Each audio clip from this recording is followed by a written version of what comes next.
big Hockey East weekend ahead for the UMass Lowell Hockey River Hawks. A couple of meetings with Providence College. Friday night down at the Schneider Arena, and then Saturday night, 7 o'clock at the Songa Center.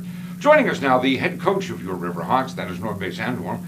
Welcome. Pleasure to be with you, Bob. Boy, this is the fun time of the year, and really a terrific matchup this weekend. A team that we have some history with of big games to end last regular season and postseason, and the previous year as well. This should be a terrific weekend for hockey fans. No question. It's become quite a rivalry when you think of both clubs. Both clubs started with new coaches at the same time, and I think we're on even footing. We both have strong defensive clubs that play hard offensively, and it should be a great matchup. I would say terrific goaltending at both ends, terrific defensive clubs, but with guys that can put the puck in the net. In a lot of ways, these teams are similar. Yeah, no question. Too similar sometimes, but it bodes well for a great matchup. It bodes well for a great competitive weekend. As much as we look forward to the weekend ahead, and I do look forward to it, what most encouraged me was the way this team played last weekend. They made every square inch of ice battleground and really dictated that the game would be played in the other team's defensive zone.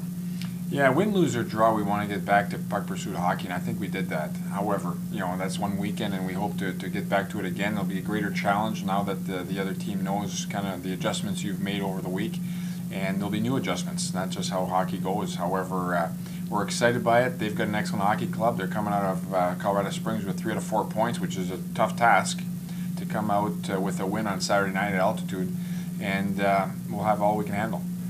Certainly, we gave everybody else an awful lot to handle last weekend. You talked about that puck pursuit hockey. I think when we had talked, you described it as classic Lowell-style hockey.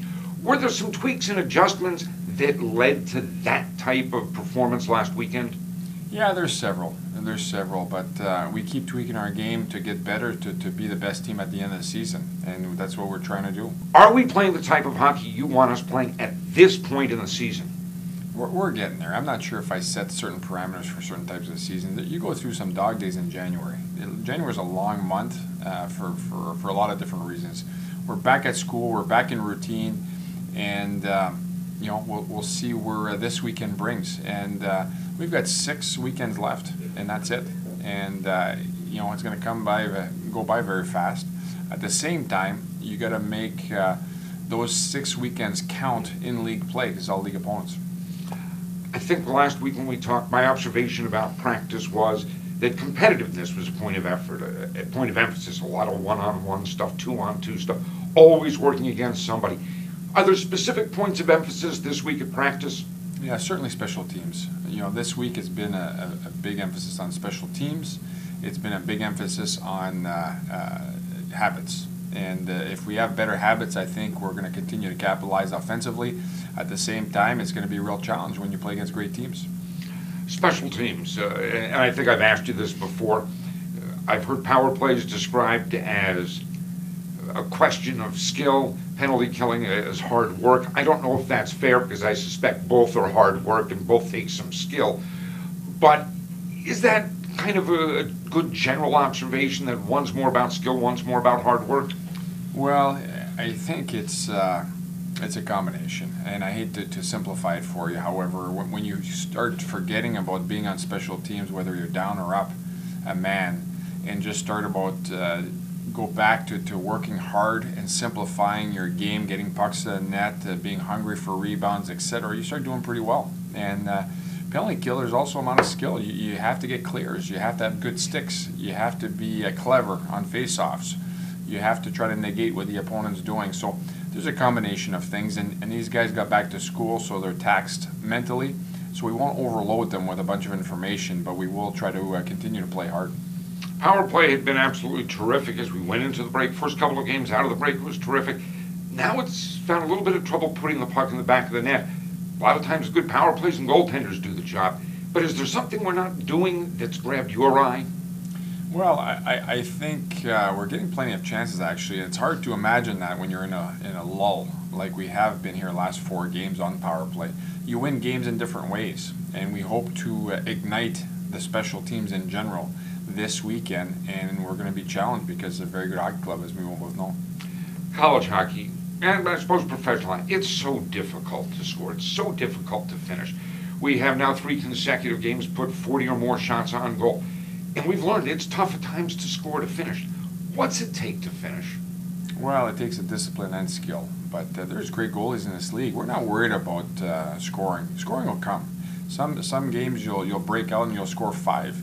You just got to concentrate on playing hard hockey, concentrate on the process. When you forget about the result and you forget about the number of goals you're going to score a bushload. And it's just the way hockey is. It humbles you at different times. We've been getting plenty of opportunities, and that's what I'm concerned about, generating offensive opportunities. And if we continue to do that, that's one point it'll break through. We're in the stretch, as you said, we got 6 weekends to go. How much of this now is about the mind? Yeah, I think it's always a big part. Mental picture here in the dog days of January is huge because you got to push through some stuff. Your depth is going to come into play, and I think some of the guys will get opportunities that haven't yet got opportunities on special teams, so that's going to be interesting to see how they do with those opportunities. And more importantly, I think that the mental picture is going to get increasingly stronger as we go forward to playoffs because the mentally strong teams usually prevail. Because this time of the year is the test of character. Yeah, you'd like to think so. And if that's the case, I like the character in our locker room. And I guess finally, we're down in Providence on Friday night, back home at the Saga Center. It'll be the first time back home since students have returned to the campus. You got to look forward to that, the big crowd. That's a great point, Bob. I always look forward to our students being back on campus. They give us such a boost in hockey games, especially in the third period. So it'll be nice to see them back in support of the team. All right, Norm, always a pleasure. I thank you very much for your time, and we will remind people, UMass Lowell at Providence Friday night, but Saturday night back at the Saga Center, 7 o'clock, when we hope everybody's here. Thank you, Bob. Thank you.